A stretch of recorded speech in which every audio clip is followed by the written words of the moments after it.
folks. Welcome back to the iHealth channel, iHealth Radio, with your host, Hurricane H. New day, new show. One of my favorite topics we're going to have today with an awesome guest. Our guest is plenty of things. She's a coach, she's an author, she is a motivator, she's a speaker, and she also has some interesting things that she's done, some incredible challenges, or I would say, uh, like I would call them Guinness records for me, but maybe they're not, that way. But they're definitely, achievements that very few have done. And we're going to talk about all that. And her main theme is a theme that we all need to really pay attention to: is how to live longer, healthier, happier, with a full life of vitality, and just like being a good, body, soul, mind, the whole nine, right? I mean, we can live long, but the idea is to live a healthier, long life, as opposed to live long and suffer in the meantime. Anyway, enough said. I mumble sometimes, but without any further ado, I have with me Tracy Herbert. Tracy, welcome to the show. Oh, thank you so much. It's so fantastic to be here. I look forward to spending some time with you today. Are we gonna spend a whole hour of fun and stuff? But first things first. I mean, I do a brief introduction, but never gives justice to who you are really. So, and the best one that can do that is you. So, Tracy, give us a little bit about Tracy.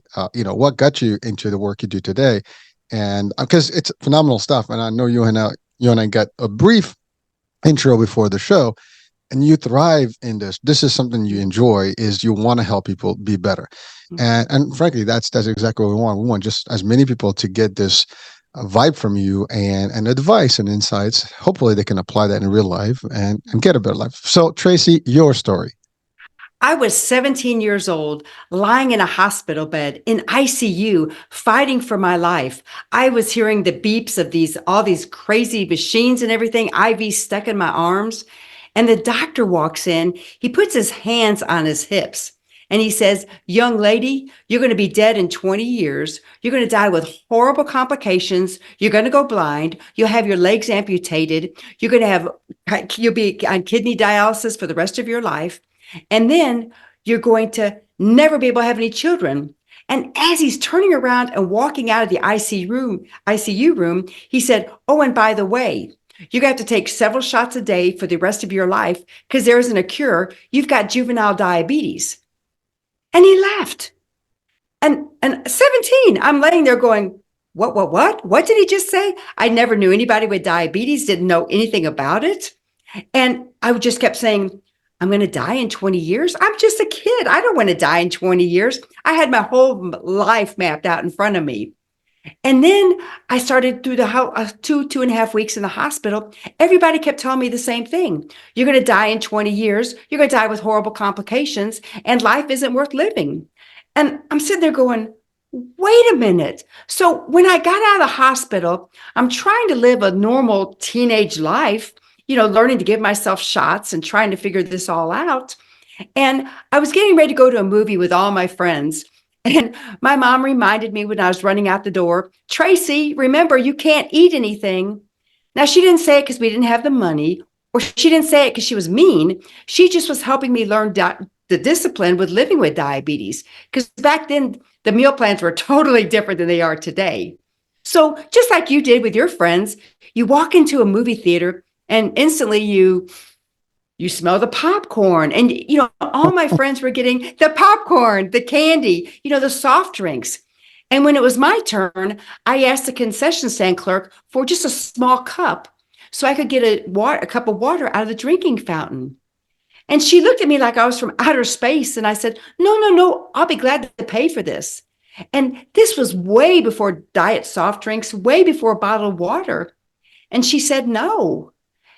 And I was crushed. I ran out of the movie theater screaming, crying, why me? Why me? Everything in my life was saying, you can't. And I'm driving home.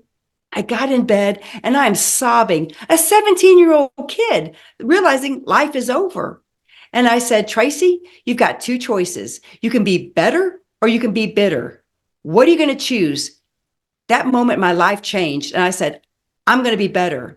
And I've lived now 47 years with this diabetes diagnosis, and I live every day with the idea that I'm going to be better and not bitter. And so what I started doing was I started going to the medical school libraries. Again, this was way before the internet. And I started researching everything I could on how to live a longer, healthier life despite my diabetes. And it was so fascinating with what I was learning that I wasn't hearing from all these medical doctors that were telling me the same thing. And I started believing, wait a minute, Tracy, you can do this. You can do this. And so for years and years and years at this time, I'd been researching and trying different things on me. I always say I'm a guinea pig because I try things on me first before I even have my clients try it because I want to make sure this is actual science and it works. And then in my mid 30s, I started feeling really sick and old, 30s. And I started feeling like, well, maybe the doctors were right as I was coming along with my 20-year anniversary of my diagnosis. In mid 30s, you shouldn't feel this way. And I do have two children by this time. So I was worn down with kids, but everybody, all the doctors said you couldn't have children. Not only do I had two healthy children at that time, but they were also very healthy. And so I started researching again and I started realizing what I'm eating is just talk for breakfast. The healthy diet for breakfast in America, it was not working for me because my blood sugars would spike and then they would crash. And this happens for everybody with or without diabetes. And when your blood sugar crashes, that's when you realize you have no energy, but also you're more tempted to eat the unhealthy foods. So, with my researcher's cap on, I started trying different things, doing what they were doing around the world. I started eating salads, healthy proteins, healthy fats, and I started feeling better. So in the middle of the day, I'm having more energy than any of my coworkers. And people are asking me, what are you doing? So I'm telling them what I'm doing. And then I'm doing the same thing then for lunch because, people go out for pizza or Italian food. And the same thing happens after lunch. What do? They reach for a soft drink or they reach for candy because they're exhausted. Again, their blood sugar spikes with or without diabetes, and then it crashes. It's when that crashing happens is when you just absolutely lose control, but also don't have any energy. And I started transforming my diet. And then I started having more and more energy. And I'm thinking, okay, I'm on to something then. And then a couple of, maybe about 10 years ago, I wrote my first book, and it's based on medical research on living with diabetes. And it all came down to my 3M formula. Because when you start thinking about why am I still alive and what am I doing, it all boils down to these 3Ms. And if you don't hear anything else today, listen to this because this is critical. Mind. You have to have the right mindset and realize you can do anything you set your mind to. You could have an apple versus a donut, and you're going to be so much happier that you did have that. You can get out of bed in the morning and exercise, and then instead of hitting the snooze button, you have more energy where you're going to be more productive throughout the day. And then the second M is mouth. We have to learn to eat to live. Don't live to eat. Because when we choose foods that hurt us and doesn't help us, we're going to be sitting there exhausted and tired and not wanting to do anything. And the third M is move. We have to get out of our chairs and move more. And these 3Ms, if you look at it like sprockets, they all work together. So if you have the right mindset, you're going to start eating the right kind of foods, which then in turn will help you start exercising more. And I'm not talking about running marathons or anything. I'm just talking about simple little things that you can do every day to get more movement in your day. Take the stairs instead of the elevator. Park the car further away. But when you start eating healthy, you have the right mindset, then you start moving more. Your whole body is just holistically so much healthier and so much happier. That's why I have more energy in my 60s than I had in my 30s.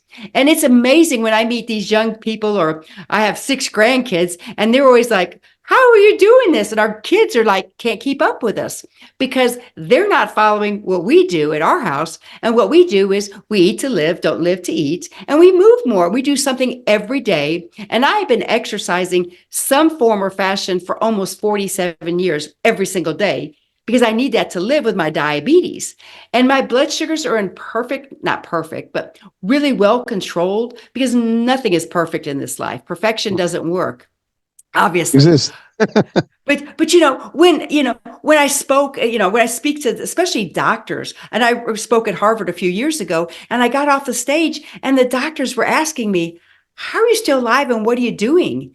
And I knew then, okay, I'm doing something right because people are beginning to ask me because technically I'm not supposed to be alive, but I am because you and I are sitting here talking. But it's amazing that I have none of the complications that were guaranteed to happen.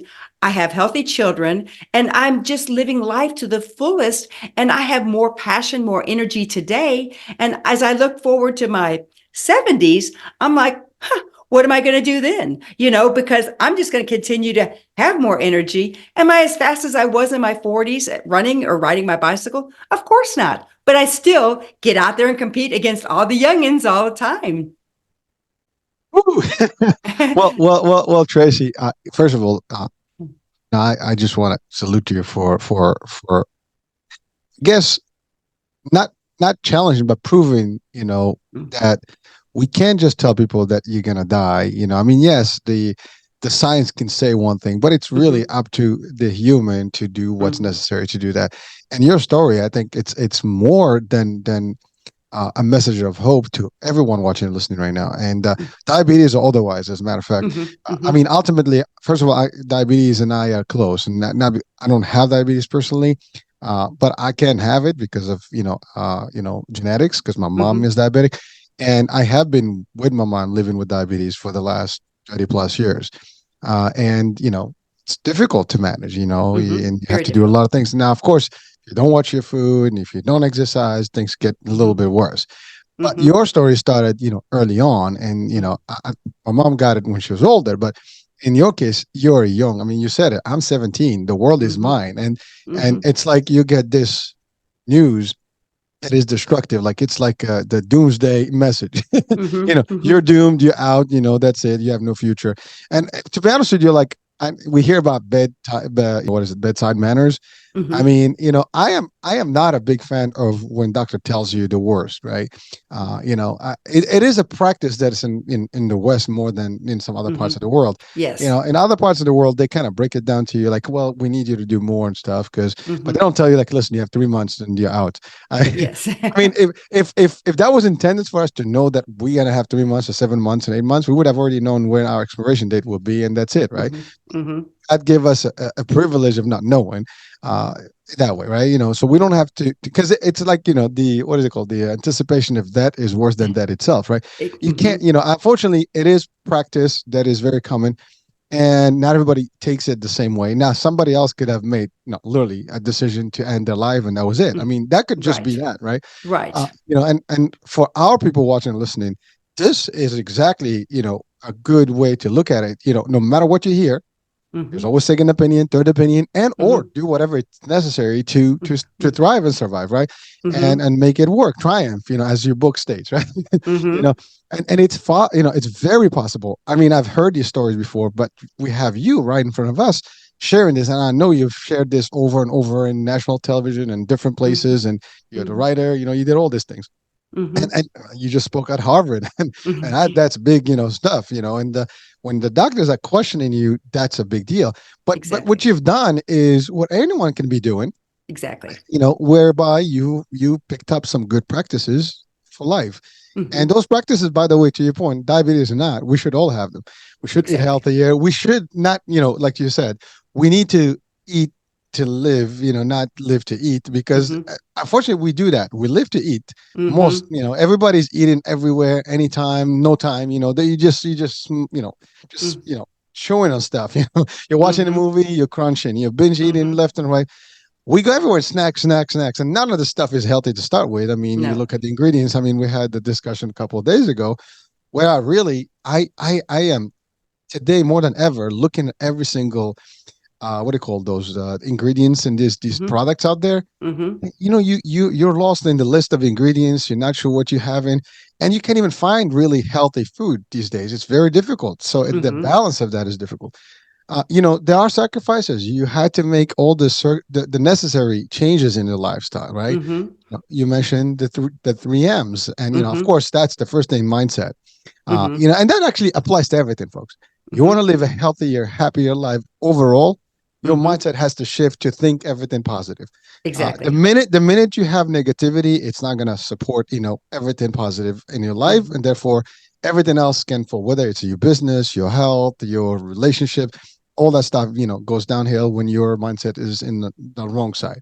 Oh, And it's a absolutely. simple look, turn from left to right Mm-hmm. and you can do it. Now, is it easy? Of course not. I mean, it's not as simple as what I did. I made it simple, but the fact is a choice, and we hear it all the time. And if you listen to any motivator or inspirational talk, this is exactly it starts with mindset, and mindset is Mm-hmm. just that. But you still have to take the action. You can Exactly. make like, okay, I'm going to make the determination. We're going to make changes, but it takes more than just talking. It's the walking, right? In your case, you not only walked, you ran, you cycled. You Yeah. did quite a bit of that, right? you know But the thing is, though, when you start believing that trash, that negative stuff that, we all think negatively, you have to replace it with something positive. And, I'm a big believer. When I say something negative, I have to say five positive things afterwards because we can all get in that negative spiral real quick. And so I don't ever do that. And actually, the doctor, I think that everybody wants to beat up the doctor that gave me my diagnosis. And I'm like, that was the best thing that happened to me because it got me set as a 17-year-old saying, not going to happen to me, not on my watch. And now in my mid 60s, I still have that attitude. They're like, you're not acting like an older lady. I'm like, I'm not an older lady. It's all in the mindset. It's all go back to you have to make choices in life. And you can have the unhealthy snacking, like you were mentioning earlier. You could take the bag of chips to your chair and watch TV all night, which we do that sometimes. Everybody does. But what you want to do is instead of taking the whole bag of chips and start eating mindlessly, which was what we do, put a few of those unhealthy snacks on a plate and then set the snack aside and say, I'm not having any more. So you already have a plan. And then you just eat the snacks, a little bit of snack instead of eating a whole bag of chips or cookies or whatever it is you're going to eat. It's really not difficult when you start feeling so much more energy. And usually with my clients, it takes them about a couple of weeks, maybe 10 days to 2 weeks.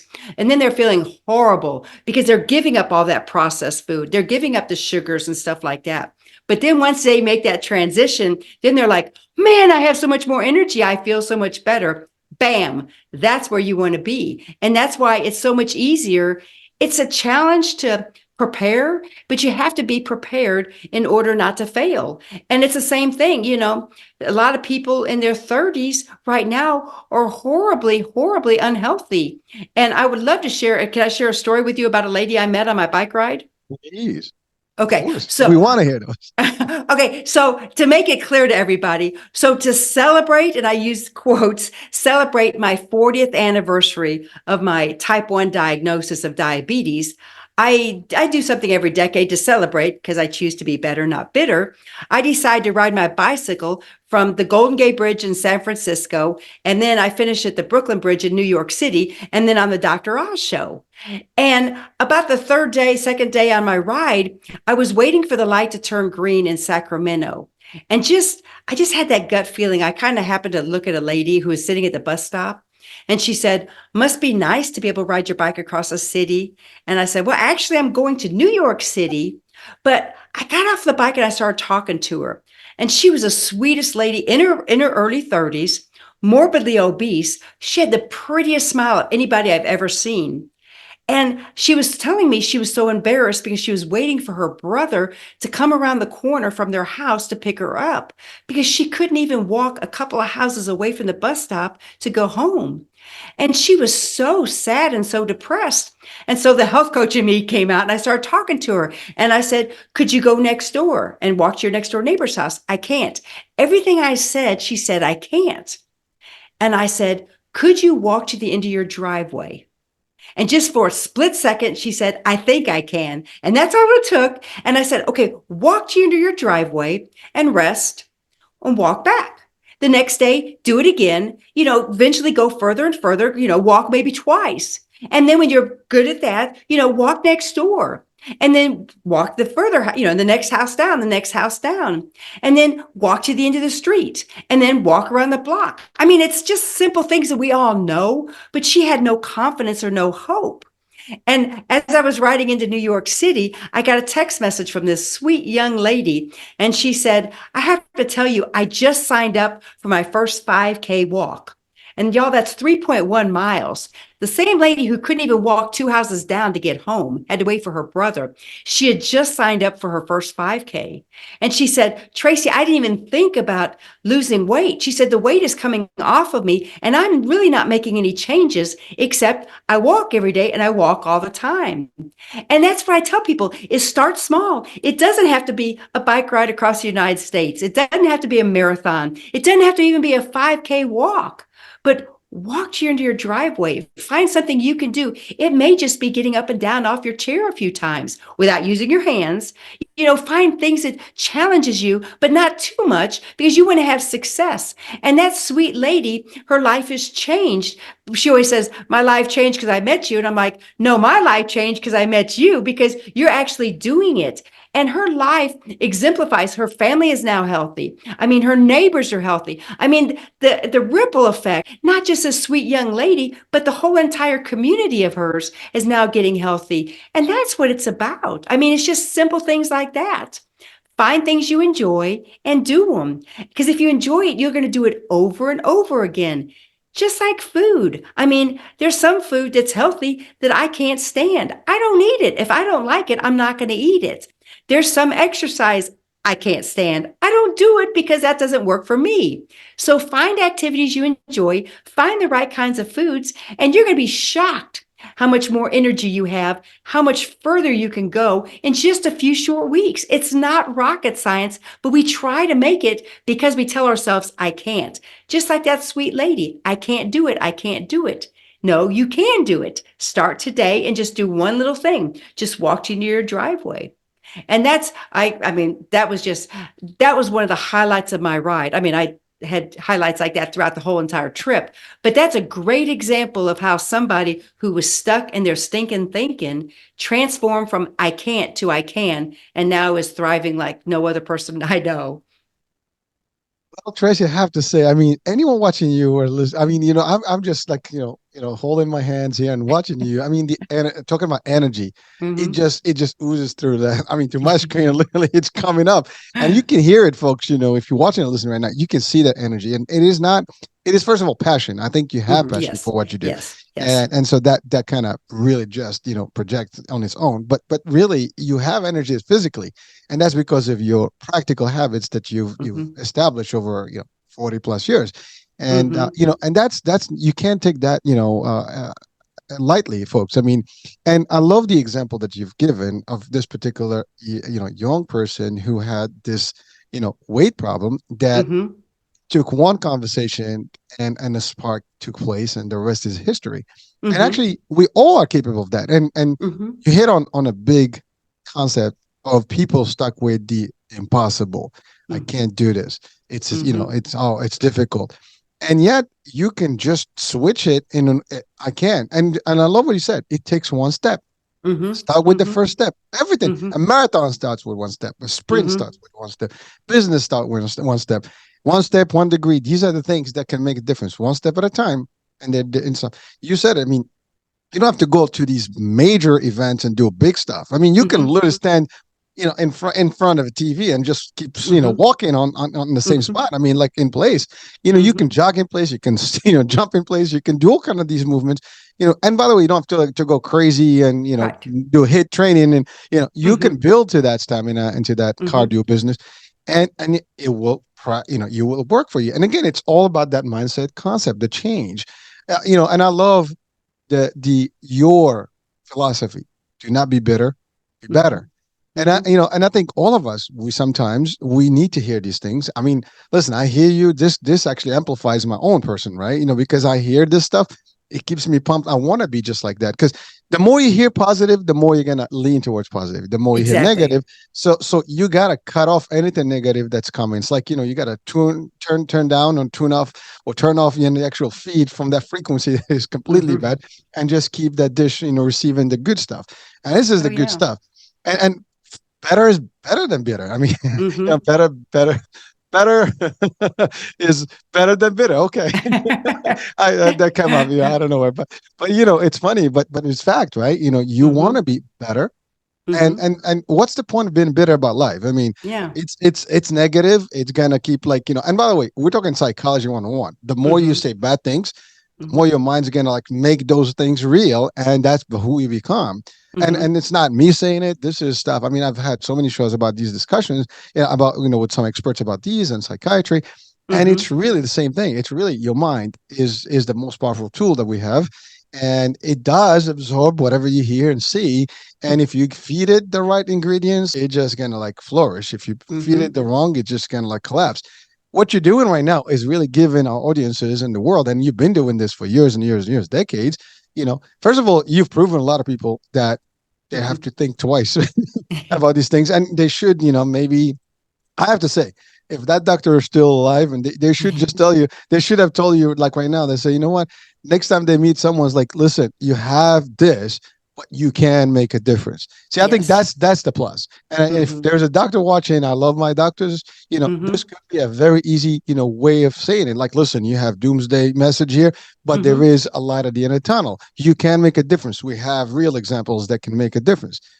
And that's all there is. Once you start, because if you give me that hope, you know, hope is powerful, right? It's going to Exactly. change it. If you lose hope in life, that's it. I mean, Mm-hmm. you will actually destroy your own self, because then, Mm-hmm. what, I'm dying anyways. It's word, let me just finish it up. And then Mm-hmm. you start Mm-hmm. doing the opposite, where you're going to take all the bad ingredients, all the bad food, and then now everything is like, instead of 20, it becomes 10, right? Right. You'll just make Exactly. it quicker. Mm-hmm. And that's not something we want. We want just a Mm-mm. reinforced positivity that, listen, it's bad, but there has been a lot of experiences, a lot of cases where this didn't mean anything, and people live a healthy, longer life. Longevity Mm-hmm. is there with Mm-hmm. vitality. It's not just longevity, but vitality is attached to that. So those are, like, key elements. Now I want to talk about that, your cycling Mm-hmm. experience. I mean, Mm-hmm. what gave you? I mean, was that something that you planned as a? I mean, you said it. This, like, every decade you did something different. Mm-hmm. But what? Why San Francisco to New York specifically? I guess you had the show with Dr. Oz, but Mm-hmm. was it planned that way, or it just happened to be like, we had the show, and let me just do it this way and make a difference? No, we didn't have anything lined up. I didn't even know Dr. Oz read one of his producers read one of my press releases. When I was in Chicago, I got the phone call from his producer saying, "Hey, we'd love to have you finish the ride on our show.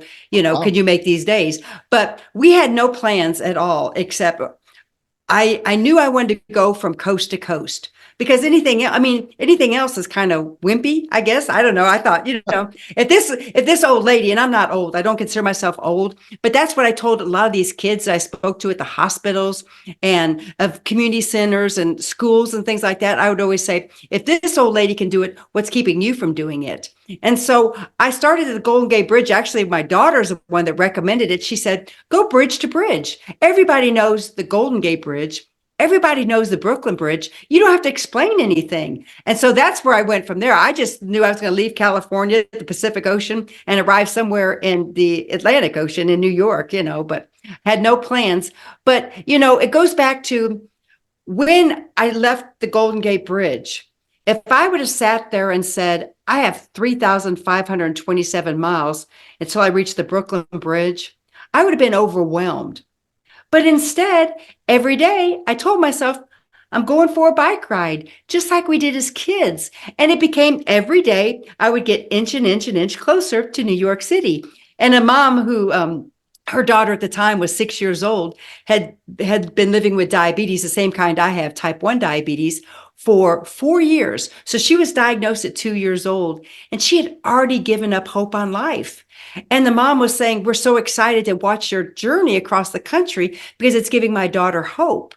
And she went out and bought her daughter a map of the United States. And then she cut out a pair of a bicycle with scissors and then my head. And she tracked me along the whole entire journey.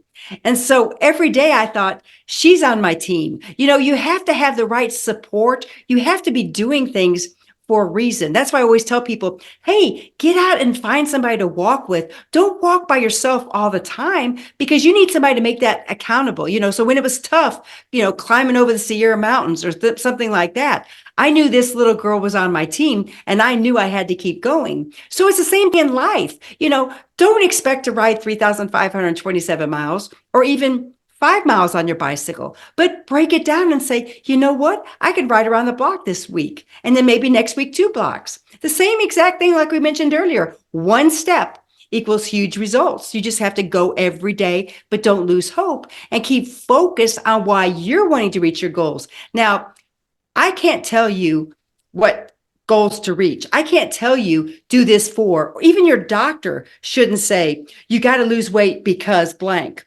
You have to have it internally to know why you want to lose weight. So you tell yourself, why do I want to lose weight? Is it for a vacation? No, that's not good thinking. No, I want to live a longer, healthier, more active life. That's the kind of thing you want to be. I don't want to sit on a rocking chair in my 70s or 80s and watching life go by. Now, some people may want to. I don't want to. I want to be out there backpacking. I want to be trekking across the country again on my bicycle because I love doing those kind of things. My husband and I just backpacked to the bottom of the Grand Canyon. That's 10 miles straight down and carrying all your food, carrying all your supplies. And then we hike back out. Was it easy? No, we do it every decade. It was much easier in our 40s. And it was even easier in our 50s than it was in our 60s. But you know what? We did it because we knew what it took. And we just do it to make sure that we can keep going the way we want to. We don't want to spend our time sitting on a rocking chair. And it's so sad because we have so many friends over the years that are our age and they talk about things they can't do. Oh, my knee hurts, my hip hurts, my back hurts. I can't do anything. And I keep my mouth shut because the health coach in me wants to come out. But I sit there and I say, could you do something? No, I can't. Well, unfortunately, a lot of these people eat a lot of sugar, eat a lot of unhealthy foods, and are overweight. And not realizing if you cut back on some of those things and start losing some of the weight, you might not hurt as bad. There's technically nothing wrong with their skeletal system, so they don't need knee surgery, they don't need hip surgery or back surgery. But they're not willing to even think about it. Instead, they want the negativity about, I'm a victim, I'm a victim. It's because I'm old, I'm old. And I'm like, you're not old. Anyway, but you can't make people do it for them. They have to make the decision. I can't force somebody to do it, just like you can't. But you have to find people that are willing to partner up with you and encourage you. I always like to use the example, who's going to text you at 5 o'clock in the morning or whatever time you want to get up and go for a run or a walk or something? Find that person. And then when you don't do it, they ask those tough questions because that's going to help you take control of your health so much more than just doing it by yourself or because, oh, my doctor said I need to start walking every day because I need to lose some weight. Not going to work. Does that make sense? Well, it does. And first of all, I think everybody knows what makes sense. Let's be Yes. clear. I mean, we Mm-hmm. all know if someone's gaining weight, they know that here's the first thing you will actually feel. You can't bend down to tie your Mm-hmm. shoes. Mm-hmm. Your pants are tight. You have to change your wardrobe. Things you start seeing the change. You breathe heavy. You can't walk up the stairs. Listen, I mean, I've experienced weight, gain at a point in my life where I went Mm-hmm. about 40 pounds over where I need to be. And I felt my knees were hurting. I couldn't even climb the stairs. It was just getting like nothing to your Mm-hmm. point. Skeletal wise, everything was good, but the weight is playing a number on your joint. And Mm-hmm. when it was almost by default, I was just like, okay, whatever. I was just chilling and not doing anything. And I did all the bad things in that year. And I Mm-hmm. realized it was not. And then it took me a couple years to actually get back to where I needed to be because, it's very easy to gain. It's a lot harder to lose. You have Yes. to pick up those habits. And Mm-hmm. definitely training was part of that. I mean, you have to train, you have to do, we're not talking about intensive training. Like you said, walking is like the Mm-hmm. most common thing. And if you did it every day consistently for a period, at least half hour to an hour, if you can pull it Mm-hmm. off, you can do a lot of things now walking. You can listen to books, you can listen to Mm-hmm. podcasts, you can do business like you and I were Mm-hmm. talking about. You're crossing, you can still work. When you take a pause, you can do some stuff. You can call people, coach them on you. A lot of Mm-hmm. things can be done. So it's not very difficult with the technology we have. It's not even Mm-hmm. difficult. Mhm. Listen, and Tracy, you said something very, very powerful about your journey, for example, from the Golden Bridge to the Brooklyn Bridge. And the Mhm. one thing you said is that I didn't think about it at 5,327 miles. You thought about it like I'm taking a bike ride on a day-to-day basis, one day at a time, Mhm. one a piece of segment at a time. Mhm. And by the way, that is exactly what any journey to success is. Right. First of all, there's a couple of things there. One, you set the goal. The Mhm. goal is the vision. That's like where Mhm. you have, and that goes for Mhm. business, goes for personal Mhm. goals, for everything. Mhm. And Mhm. then you have these sub goals that are in there. That every day you're going to have a little achievement. Mhm. One piece at a time, and that's what you do. So you set a 5-year term goal. A cross country goal, a marathon goal, whatever, and then you build Mhm. 1 mile, 2 miles, 3 miles, and you build. Mhm. And if everybody listening, watching, you apply this rule, this is a golden rule. It's a worldwide rule. It works. It's Mhm. worked for everybody that applied it, and it will always work for you. Because I love what you said. You get overwhelmed. You see that journey. Oh my God, I'm gonna climb to Everest. Yeah, I mean Mhm. that's a big Mhm. mountain. But if you climb one level at a time, you're not looking at Mhm. Everest at tip. You're looking at the next, plateau where you're gonna go, and then so on and so forth. And you're gonna go one Mhm. level at a time. Mhm. It's a simple, and I love what you said about the support system. You had people that were cheering for you, that were part of your journey, and so you Mhm. you owed it, you owed to them that you Mhm. want to do that, and in a way you felt that way because now this is not about me. This is about I'm giving motivation to some people. So now you have Mhm. another Mhm. reason, another Mhm. objective that's helping, and giving you that catapult, that nice push towards achieving and really finishing the Mhm. objective or the goal of getting to Brooklyn. And again, you're giving advice to people as well. And this is the thing, like when you train people, you learn more from the training. You actually Mhm. retain more. And if you Mhm. talk about these things the same way, those things become part of your vocabulary. They become also part of your work, flow. I mean, it's like you can't. The more we hear about it, the more you're going to do it, the more you're going to practice it, the more you're going to be part of your life. And Mhm. I love what you said about, age. And you and I, we had a brief discussion. It's a Mhm. number, folks. Right. Your age is how you determine it to be. You Mhm. can be in the 30s and feel like in the 50s. You can be in the 60s and feel like in the 40s or 30s. It's Mhm. it's it's up to you. Now, Mhm. granted, there are some genetic things. There are, and not, Mhm. physiology does have an impact to the Right. level of things. You're not the same stamina. Your hormones are different. Everything can Mhm. change over time. Mhm. But if you support it with the right stuff, as you said, you put junk, Mhm. your body is running on bad fuel. You put Mhm. premium, your body's going to run on premium, and so it's Yeah. going to give you more, premium life. And that's the other thing. Like you said it, you can decide to I'm just going to be lazy and live my life, and you're not going to live your life. You're going to survive your life in pain. Mhm. And by Mhm. the way, that's a choice, folks. We're not telling you Mhm. you have to change. If some people are like, well, Right. who are you to tell me, like, I love my Mhm. life? Well, do you really love? And that's the other thing. Do Mhm. you love your Mhm. life really? I mean, I guarantee you, if you look in the mirror and we all do it, right? We all wake up, Mhm. we shower, do Mhm. stuff, we look at ourselves. Mhm. When something is off. Right. We Right. all have this discussion like, oh, something is off. I'm getting Uh-huh. old. I'm getting white hair. I'm getting. We ask these things and we talk. We have self talk, to ourselves. And when your body is not looking right or you're feeling wrong, or you're pain, and so like, what am I doing to contribute to this? That's really Mhm. it. And if you Mhm. ask these questions, you will quickly find the answers. And the answer Mhm. is like, I Yes. gotta make a move. And the can'ts, I'm not gonna do it. The Mhm. don'ts, I'm not gonna do it. The impossibles, I'm not gonna do it. I just put something the other day. I was testing an AI app, and I put a little bit of a quote, from an AI character, and all it says basically it was they said it was impossible. I said, "Watch me," and that was really it. But really, I Mhm. mean, you've heard that, folks. You probably heard this over and over. It's all over the place. And I was just testing it on this particular AI to see if it really works the way they stated on social media. But that message resonates. I mean, Mhm. like impossible is impossible, right? Mhm. It's how you look at things. Again, mindset shift, change. We all have the capability, folks. We might be Right. just voicing it to you. So if you're watching or listening right now, you're just hearing this, and sometimes you probably heard this before, over and over and over. But redundancy of hearing stuff makes it a habit, just like it is. Mhm. Practice makes Mhm. perfect. The more we Mhm. hear it, the more it becomes our part of our vocabulary. I mean, I talk about this almost every week, and it's become me. I mean, literally, you got to see me talking to my kids and my wife and I are very similar. And that's the other thing I was going to tell you. You have also a significant other, a spouse that is Mhm. aligned with your mission. You guys do Mm-hmm. things together. You said we went down the canyon. You didn't Mm-hmm. say I went down the canyon, right? Mm-hmm. Which means that, and you said we did in the 40s and the 50s. Now I know that you did. You said it automatically because it happened, and the fact of the matter, it's that's another thing. Like your support system is the people around you have to also buy into your mission and work towards the same. If Yeah, not, you're gonna have issues.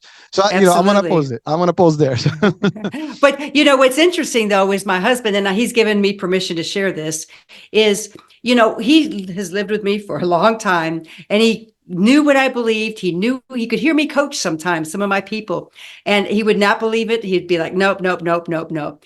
Anyway, then all of a sudden one day that light bulb went off and he started getting healthy. He started asking me questions. I didn't tell him. I waited for him to ask me. And now, 25 years later, he was overweight. He's like 30 pounds overweight. He's lost the weight. He's kept it off. He's off all three of his medications he was on. And he's living a life now in his late 60s, like he should have in his 40s, but he didn't even know what it felt like in his 40s because he was not doing what he should have been doing. And so he loves everything about this because his goal is to keep hiking and keep backpacking as long as he can. So, we all have different goals. But speaking of goals, you got to understand that when you set goals, you have to expect setbacks because they will happen. And you just have to pick yourself up and say, okay, maybe I didn't eat the right kind of foods that day, or maybe I didn't exercise. But that next moment, change your mind and say, okay, I messed up. Now I'm going to move forward. That's the thing about setting goals is so many people fail and then they say, I can't do it. Well, nobody's perfect, like I mentioned earlier. So that's one of my recommendations is realize in advance that you're going to slip back and you're going to have a setback. So take that setback and then move forward with it. well, thank you. And setbacks are huge, and I think Mm-hmm. that's really what people are afraid of. See, Yes. people anticipate setbacks up front, Mm-hmm. and therefore Mm-hmm. they almost like, oh, I can't do this. There's too many. It's like if you're looking at all the barriers, you're like, oh, that's too steep. I'm not going to be able to do this. But Mm-hmm. think about there's no setbacks, and if they happen, you deal with them. I mean, you Mm-hmm. chop them slowly but surely. You can remove them one piece at a time, and you can do it. Yeah, I give you an example. In my neighborhood, and this is going to be silly, but they don't pick up big items like when I lived in New York, on Thursday you can put anything outside and the sanitation will come in and take big bulk stuff, whether coat couches and whatever. So in Jersey we don't have that, so it's private. So what I do for every time I have something big, I break it down to pieces. Mm-hmm. And That's then yes. I just break it down to pieces and then they take it. Mm-hmm. So again, that, it's an example, but really, it's a big thing. Now I can look at it, or I can break it down and just remove it slowly but surely, and it's in a couple of times it'll be gone. But the key Mm-hmm. is it's still gone. It's not in front of you, and that's exactly an example of Yeah. real life stuff. You'll see it. You set a goal, and you will anticipate all the bad moves and all the things that happen, and those that you anticipate, sometimes you can figure out solutions, but there are things that come you know unknown. I mean, they just happen. I mean, you don't know about them, they just show up. In business Mm-hmm. it happens all the time. You think that Mm-hmm. you have a whole good plan, and then boom, something happens. Listen, we had a big setback in 3 years ago. It's called pandemic. No Yes. one realized that it would happen. Nobody even, I mean, maybe some people, I don't know. I'm not going Yeah. political here, but when it happened, nobody realized how bad it would be. But Mm-hmm. we survived it, folks. If we're Mm-hmm. listening again here, we have survived it. And I mean, it was tragic. We lost a lot of lives. Mm-hmm. But at the end of the day, no one expected that. And Right. the world still had to adjust to it, and individuals Mm-hmm. had to adjust to it. Families have to adjust to it. With loss or no loss, we all had to suffer through it somehow. But it's just how the resilience, lived on, right? We worked through it, Mm-hmm. whatever the circumstances are. I mean, through hospitals, everything. I mean, it was difficult for everybody. And that's just an example that was global, but everybody's Mm-hmm. going through the same. When I Now, was on my bike ride, I was leaving Truckee, California for Reno, Nevada, and it was only supposed to be 3 hours according to my GPS. And about 4 hours later, I'm thinking I'm in Nowheresville. And I had to get off my bicycle and I had to carry my bicycle up a mountain. Huge boulders, huge boulders. I was out of food. I was out of water because I was only supposed to be 3 hours. So by this time, it's like 6 hours. And I'm thinking, okay, what am I going to do? I had no cell service or anything. When I got to the top of the mountain and I could look over, I had cell service, and I thought, okay, I could call the park rangers and I could say, I need somebody to rescue me, but my ride would be over. And I thought, Tracy, That's a town down there. It may not be Reno, but you get yourself down there and you'll get GPS again. So I climbed, after climbing up that steep mountain, I'm climbing down, sliding over these big, huge boulders, but I didn't give up. I realized I knew setbacks were going to happen, like they did the entire ride, but I knew it in advance so I could prepare for it. And then I kept going and finally made it to Reno, but it only took me 8 hours instead of 3 hours because I climbed a mountain. But you know what? I made it and the ride could continue. So, whatever you're struggling with, little things like that, just keep your eye on the prize. And for me, I would visualize. I'm a big visualization person. That's huge for anything, business, health, anything. But I would visualize when I was really tired or really having a hard day, I'd visualize New York City in my mind. And so I'd keep pedaling every day, getting closer and closer to New York City. Well, thank you. I mean, so basically, it was a detour, Exactly. and in life, you're gonna have detours. Mm-hmm. There's no linear, there's no direct line. I mean, although in quantum physics, they say like like for example, you always hear this question, what is the nearest distance between 2 points? And they basically put a straight line. But if you take a Mm-hmm. page and bend it over, like to the extremes, you basically kind of bend time and space, whatever. There's Mm-hmm. there's quantum stuff in there, but the idea is in real life, you think it's a long, straight line, but there's always something, that can happen that detours Mm-hmm. you, whatever. And it happened to you. You lost, your GPS and you were like in the middle of nowhere. But Mm-hmm. you could have said, okay, it's over. And Mm-hmm. that's the key word, giving up. Mm-hmm. People sometimes they just give up too soon. Mm-hmm. And Uh-huh. again, I always refer to this. You've probably seen this meme or picture everywhere on the net. Where the guy is digging for diamonds, and then he decides to walk away to leave, and it was literally just behind the next hit. And you Mm-hmm. never know when that's gonna hit, right? But Mm-hmm. once you're into something and you have your goal, don't stop. You just keep going. You'll Mm-hmm. hit it no matter what. It might take longer. You Mm-hmm. might listen. We all guesstimate stuff. We think 5 years Mm-hmm. is the timeline. Maybe it's not 5 years, Mm-hmm. because there's factors that sometimes you don't know, or Mm-hmm. things can happen. There's delays. There's many things that can happen, but it will happen as long as you're in it. You're gonna win it. Now, I love the eyes on the prize kind of concept, and the visualization is a powerful tool. I use it. Like, I mean, again, I was interviewed about my media company and like what would I see it and stuff. And Mm-hmm. I literally can see the awards. I can see things. I mean, I'm sharing it Mm-hmm. now, and time only will tell. There will be a day where there will be the NBC Network Awards, and there will be a gala and all the stuff, and we're gonna have a good time about this. We'll invite all our guests, and we'll have top podcasters and top guests, but yeah, that's how I see it. Now, Mm-hmm. is it gonna happen tomorrow? Maybe not. I'm Mm-hmm. working towards it, and we're gonna go there one way or the other. I can see, slowly but surely we get in there, and I'm not gonna give up on it no matter what. And Mm-hmm. that's that. So I'm just giving an example for me, and this Mm-hmm. applies again to your point in every single situation in life, in Mm-hmm. your situation, in your family. If you have a relationship, Mm-hmm. people give up too soon in their relationships. They don't want to make them work. At the first bump, oops, now okay, we're splitting. People do that with family members. People do it at work. The first, oh, I'm quitting or the job. You got to give it your best, and once you give it, all the way, and there's no more moves. I mean, it's like a chess game, right? I mean, Mm-hmm. there's a lot of ways to play. But there's a point where it's checkmate, right? And you Mm-hmm. go to that point, but you can't give up before you get to that last, move, Mm-hmm. and that's really it. Exactly. So now I want to talk about the diabetes piece. Mm-hmm. What are the contributors in today's world for diabetes? I mean, you've probably done quite a bit of research in the subject, and you wrote the books and all the stuff. What have you noticed over the years? I mean, ultimately, you had the juvenile diabetes type of concept. That's actually, I think, genetics. Am I getting that Except, right?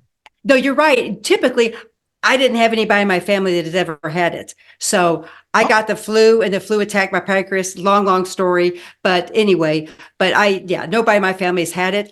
Typically, people with type 1 diabetes are diagnosed as children, but not now. Even ladies and men in their 60s and 70s are being diagnosed with type 1 juvenile diabetes. It's the craziest thing. Now, type 2 diabetes, or what we used to call adult onset, is prevalent. That's 95% of people with diabetes have type 2 diabetes or adult onset diabetes. And most of the time, but not all the time, it's lifestyle related. eating the ultra processed foods, not getting the exercise, those kind of things that we've talked about throughout this interview. But the thing is, though, what's so sad, in my opinion, is now children are being diagnosed with type 2 diabetes, adult onset diabetes, and it's so correlated with screen time. They're seeing more children that spend more time in front of the screens are having an increased risk of developing type 2 diabetes, which was unheard of even in the 80s and in the 90s. But if you go back and you look at pictures, I grew up in the 60s, and these people in the 60s and 70s look totally different than they do today. We're talking body style, totally different. And whatever the reasons, there's a lot of controversy out there, but we don't eat the kind of foods today that I ate as a kid and even as a teenager, because we were eating at home all the time. Our grandparents, our mothers cooked for us all the time. Today, if our grandparents or our grandmothers or our mothers were still alive, most of the stuff in these box foods, they wouldn't even know what that meant, because that would be foreign to them, all these processed things that we have. And so much of it is environment. We have a lot more toxics in the environment. But the most important thing is, if you don't want diabetes, which, trust me, you don't, is you want to really watch what you eat and watch how you exercise. And if you have prediabetes, which unfortunately 1 in 3 Americans have prediabetes and they don't even know it. But what's exciting is, with people with prediabetes, is you can totally reverse that. And sometimes even type 2 diabetes, but prediabetes, just do intermittent fasting if you're not on any kind of medication to lower your blood sugar, and go, eat dinner at 6 o'clock or whatever time you normally eat. Don't snack. I mean, we never snacked as kids when we were growing up. And then don't eat again until noon or whatever time you want to eat breakfast. Most of the days I eat dinner at 6 p.m. and then I don't eat again until 10 or 11 o'clock in the morning. That works well for me with my diabetes, though, but it really works well for my body because I'm very careful with what I do to my body. But there's so many people that, instead of saying, oh, I just want to take a pill because I don't want to do the exercise, I don't want to do the work that it takes. And I say exercise, I don't mean physical fitness. I mean the exercise and having the mental clarity to take control of your health. It's so simple, but not for people with type 1 diabetes and what I have, what used to be called juvenile diabetes.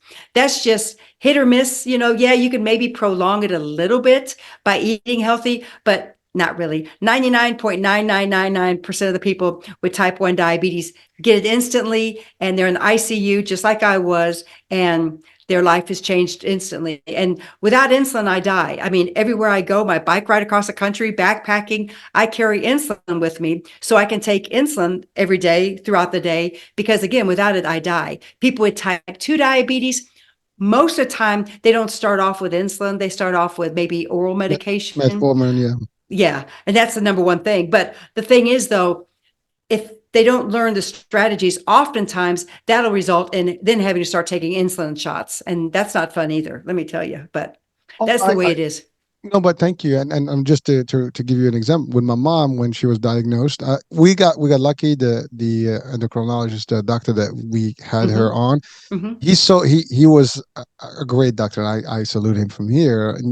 And what he did, I worked at a hospital, so we worked actually in the same company. And Mm-hmm. so I was on the insurance side, he was in the hospital side. But he was like, we practiced, we worked with him. And when I introduced him to mom, he just said, listen, she can go on the metformins and stuff, but it's only gonna delay the obvious. So we're gonna get her on the insulin, early on, so that will Mm-hmm. actually give her better longevity Mm-hmm. of health and stuff, and Mm-hmm. really work her body better as opposed to destroy her body Mm-hmm. faster. And actually that did work. Eventually it Mm-hmm. took, I mean, 32 years later, and I mean, obviously she's still on insulin, but her Mm-hmm. dosage went up and up and up, and she's not even taking the metformin as much as she did in the beginning, right? Mm-hmm. And so it shifted. Now, obviously, she gained weight. I mean, she's much older, and Mm-hmm. of course, when you hit in a higher age, I mean, just not as mobile as, I mean, the last couple of years she hasn't been as Mm-hmm. active as she used to be. So that also, and then you hit on those three.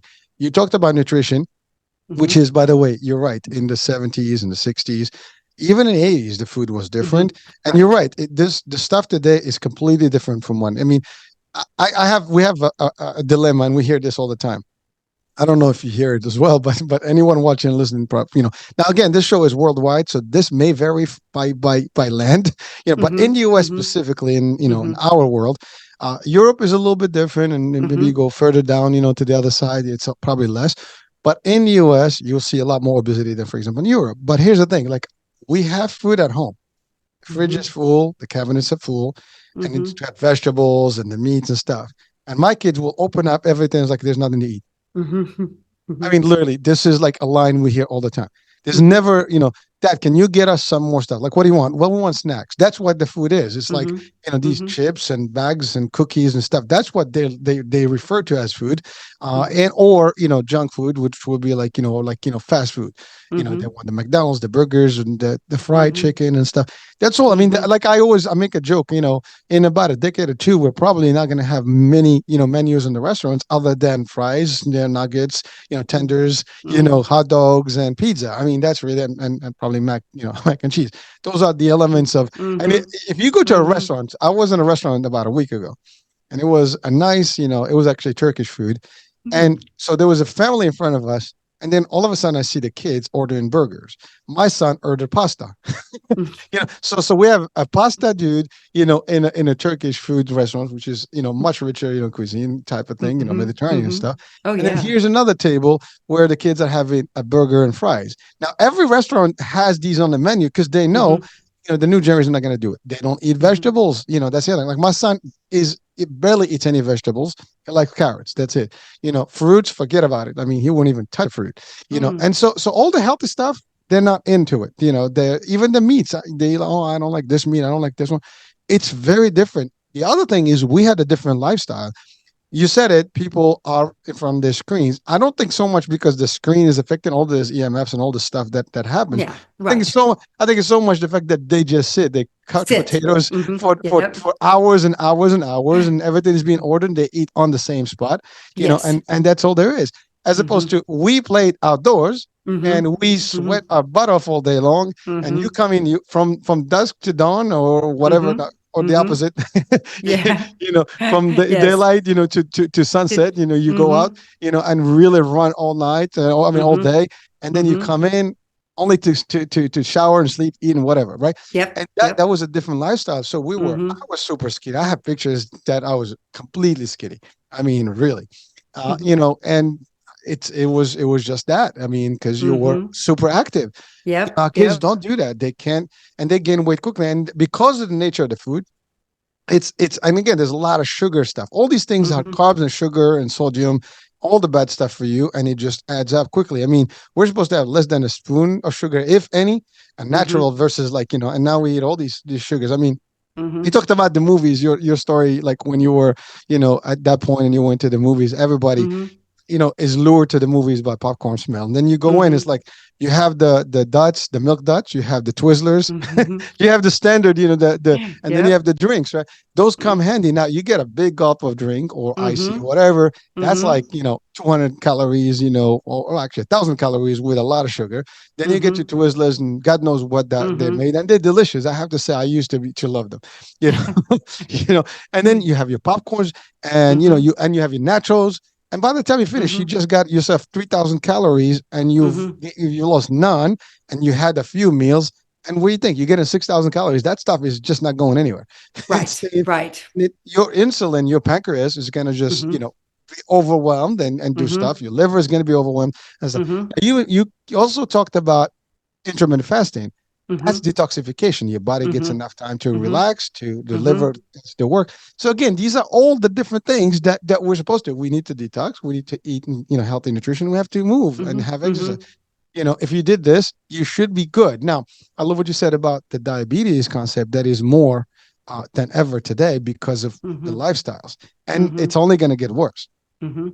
And again, we can compare ourselves to Europe, and that's that maybe Western to Western if you want to look at it from an advancement, in terms of country, and Mhm. society and economics. Mhm. They are skinnier. Their Mhm. lifestyle is different. You don't see Mhm. a lot of obese people in Europe, but we Mhm. have that here now. Again, I'm sure someone is watching and listening. They might have a weight, situation. this is not putting down folks, No, of anyone, course not. You're right. this is, Right. this is just to be clear that we're just highlighting what's happening. And it is Hmm. the real thing. You want to be healthy. And yes, weight does, it's going to affect you. And diabetes is going to be the first thing. If you gain weight, diabetes. Now, you said Hmm. pre-diabetic. Hmm. The A1C is that Hmm. measure that's used. So I think you Hmm. have to be less than seven. And when you get closer to seven, that's pre-diabetic, and then you pass seven, you're in the hot waters, and then Hmm. it goes. I mean, that's already like where you need to be. So we need to be in the 5-4 mark if you can. Now, a lot of Yes. us, as you age, that's going to be a little tough. And I'm not a doctor. This is because I have been monitoring my mom's stuff and talking to my doctor, her doctor rather. We have the same doctor actually, but so and, he gives me a little bit of explanation how this. Over 30 Hmm. years, I learned that some of these things, but the fact is, that's what you need. So if your A1C comes in, at closer to the 6 mark, whatever, you got to do some work, and you can Hmm. reverse this. If you lose Hmm. weight, if you drops back again to 5-4, and you maintain it, you should be fine. But again, it's all monitoring, preventative, and doing the right Hmm. things. So thank you for bringing that and sharing that. And but not everybody can reverse their type 2 diabetes either, though. Some people just genetically are just, going to have it no matter what. But if you start eating healthy and start exercising, what we've talked about, though, your risk of developing the horrible complications fall exponentially. That's why, my A1C is in 5.6, 5.7, depending. Now, it's good according to the Oh, that's doctors, excellent. but I'm on insulin because, again, without insulin I die. But the thing is, though, I could quit eating healthy and I'd go back up to the 6s and 7s. But why would I do that? I mean, so you really want to kind of play. And I look at it again with visualization. If I eat something that I know I shouldn't be eating, or I don't want to exercise, then I visualize something bad happening, like my arteries are clogging, or I will have my legs amputated, or something like that, just to keep me motivated. So I can use visualization, even negatively, to help me stay focused on what I'm struggling with that day. And that's why it's not a diabetes is so crazy. It's not one shoe fits all. And so you have to really figure out, if you have it, what can you do to live your best life? Because even if you had a twin brother, say, for example, and you all had type 1 diabetes or type 2 diabetes, your both body responds totally different. So what works for you is not going to work for him, even though you're twins. Does that make sense? And Oh, so you yes. really want to figure out what works best for you. And I'm a huge believer in journaling, food journaling for a couple of weeks, writing down everything you eat and then how you feel, how you sleep, everything from how much water you drank. Because oftentimes we think we're hungry and we're just dehydrated. So just drink a glass of water and wait 15 minutes and see if you're still hungry. That's a good cue for people without diabetes. Now, if you have diabetes, you need to check your blood sugar. We're talking just general health now, but there's so many things you can do. Drink a glass of water before you eat a meal, and you're going to consume fewer calories. I mean, there's science behind that. So, I mean, just simple things like that you can do, that everybody needs to drink water anyway, and just chug down a glass of water before you eat and watch the difference in how much calories you consume. Well, thank you. And today's technology, I mean, you have like the Yeah. Libra, you Yes. plug that in, you can Hmm. monitor your sugar all day long, and it beeps, and you can scan it, and so you don't have to wait until it crashes up or down. I mean, as soon Correct. as it gets to a point, you know that you need to get a pump, or you need to get a food or whatever. So you Hmm. have those things. So we have all the advancement to live healthier. And by the way, Hmm. thank you for clarifying the idea that it's not for everyone. I mean, everybody's going to have a different response. But if we all did it correctly, there's a good Hmm. chance to your point, your kidneys are not going to be as affected. Your Hmm. eyesight is not going to be affected, because I can tell you this happened.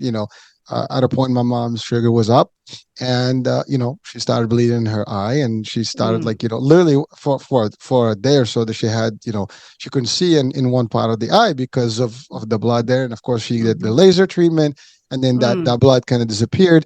And luckily, since then, that never happened again. But I can Yeah. tell you, that's just an example that I can share with you. And people, you talked about amputee, losing your leg and having Hmm. amputation. Those are, like, it can happen with diabetes. I mean, it's a Hmm. silent killer. It affects a lot of the stuff. And you're Hmm. right. And then of course, now you have cholesterol, you have, blood pressure, everything that, call them the three stooges. They come together as Yes. as a Yes. triplet. you know. Uh-huh. Tracy, now you become a coach, wellness coach, Hmm. basically. Was Hmm. this specifically because of your stuff, or that was, just like your ambition, like you just decided to help people? I actually fought it for years and years and years being a coach. I would coach people all the time, and people were like, this is amazing. But I would fight it saying, oh, I shouldn't do this. I shouldn't do this. But I've been researching medical stuff for 47 years now. And I still research every day because I know it could help me and other people. And so I've been doing it full time now for about 20 years. But I've been coaching actually. I actually had my first coaching client in the hospital when I was 17 years old, a man who has just recently been diagnosed with adult diabetes, and he didn't understand stuff. And so I started coaching him then. And we even worked after the fact. When I got out of the hospital, he and I still work together. And so I guess it's what gets me up in the morning, because I don't want people not to have hope. And when you realize how simple it is, it's not always easy, but how simple it is to start having energy and start feeling so much better. You're like, oh, I've got to do this. And my first book I wrote, one of my doctors that heard me speak, he went and bought a case of my books. And I thought, but that's so interesting, because he was skimming through it. And he said, this is what I tell my patients all the time, but it's based on layman's terms and what you do and what to do. And so things like that. And so, I've written 3 books now. My last book is Longevity Codes, and it's based on how to live a longer, healthier life, because as I age and everybody's aging, they want to live longer. And a great example is, it was just 10 people in this study, but they did a study in a nursing home where 10 bedridden patients couldn't get out of bed for anything. And they started doing just a little bit of weights, just a little bit of resistance training in bed. And when the study was over 3 months later, 6 of them were able to walk to the dining room. 3 of them were able to take a wheelchair down to the dining room. And then that one last person, he was still in his bed. But the nice thing is, as we age, isolation is so scary. But there were people, all but one was able to start going back to the dining hall just by doing simple things in a bed. And it's like, if they're 90 years old and bedridden, imagine what you can do at any age. So that's why the researching is just a natural fit for me, because I need to know what's going on in the world, and I have for 47 years. But the coaching part is something that's what gets me up in the morning. And obviously that's what pays the bills. But that's what really, when people realize how simple it is, and so many people just need accountability. I need help with this. Can you help me? And we're all in this planet rock, that rock together, this planet Earth, but what we do to help each other is what we need to do to thrive, because it's so important to have better health, especially as we age, and especially when you don't want to be on the rocking chair on the front porch unless that's what you want, and that's not what most people want nowadays. Well, thank you, and and I I love you. I mean, you said it. You started a long time ago, but you made this, as your work. And you know what? It's funny because again, yeah, you mentioned it pays the bills, but it pays the bills, and you have the passion for it. So now you do it, Mhm. with pleasure, and it's happy. Yes. You don't have to do it because you're obligated to. You do it because you Right. love it, and it's Yes. really working out. And there is a pleasure also beyond just the pay piece of it. Is more Yeah. helping people. You're Mhm. making changes to people's lives and giving them the hope and the opportunity to potentially live with vitality and happier and healthier. Now you Mhm. have 3 books. I can see them: Diabetes, Mhm. Tragedy, Mhm. Triumph.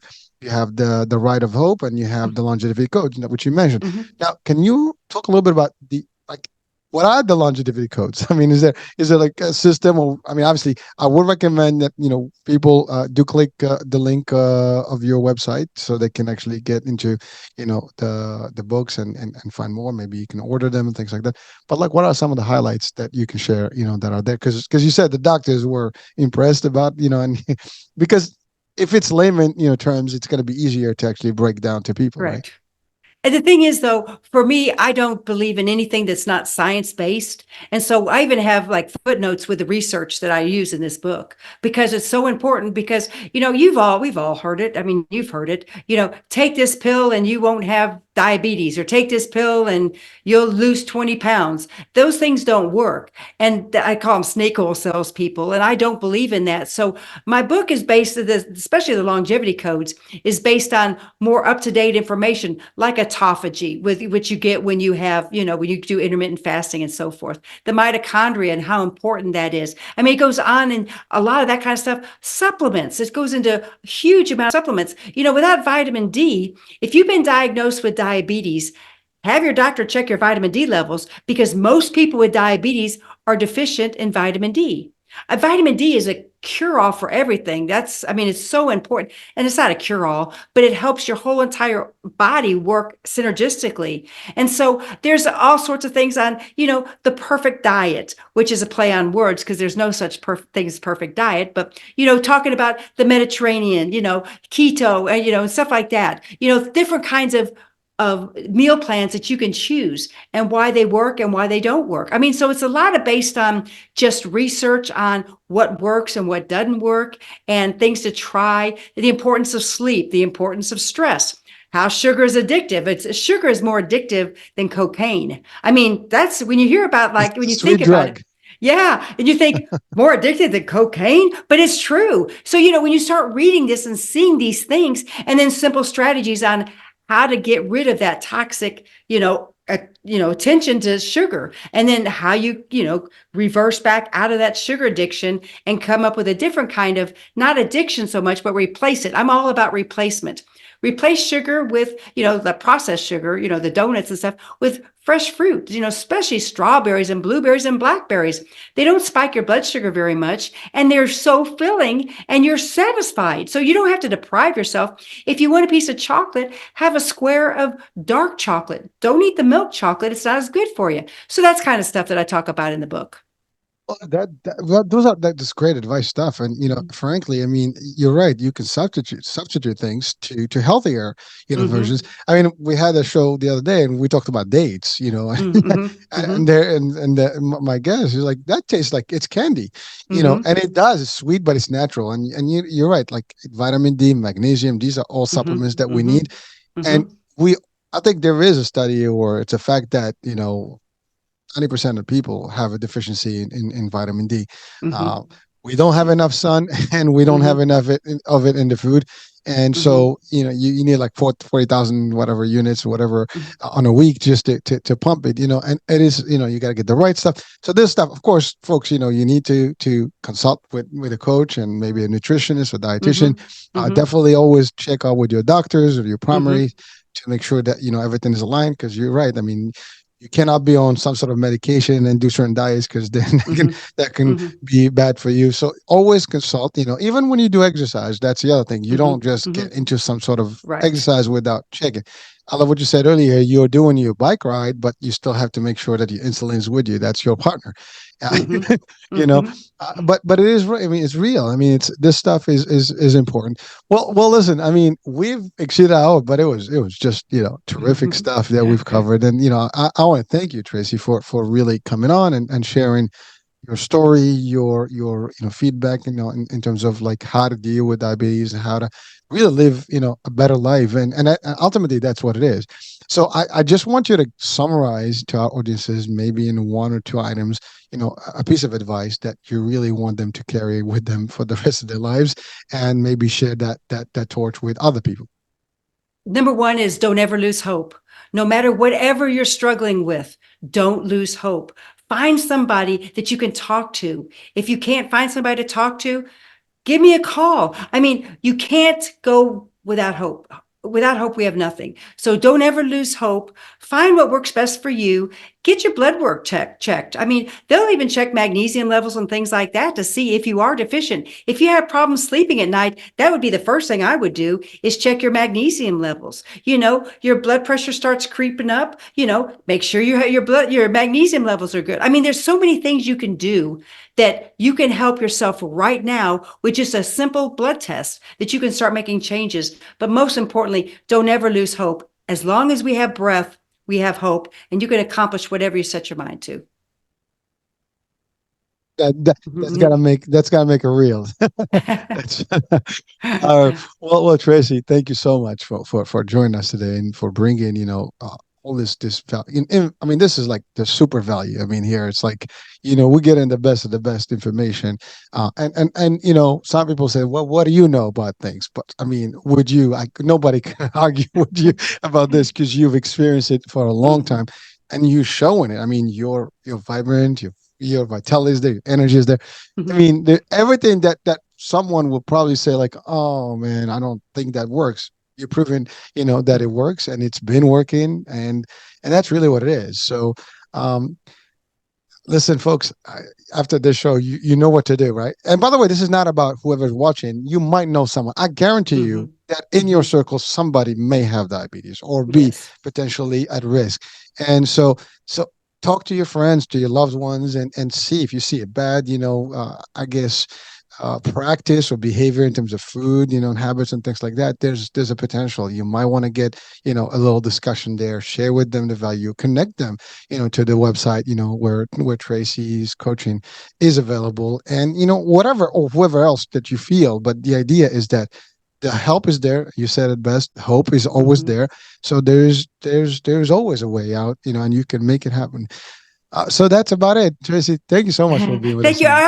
I also have lots of free resources on my website because my gift is to help people have hope and what they can do for to improve their health. So, Well, we're definitely gonna check it out. So, folks, you heard her.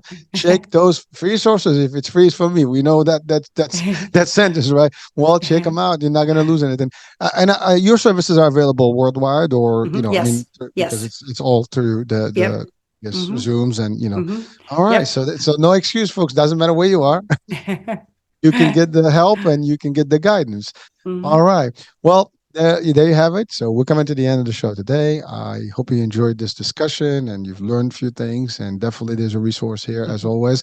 So I'm your host, Hurricane H. We'll be talking soon. New day, new show, new topic. Bye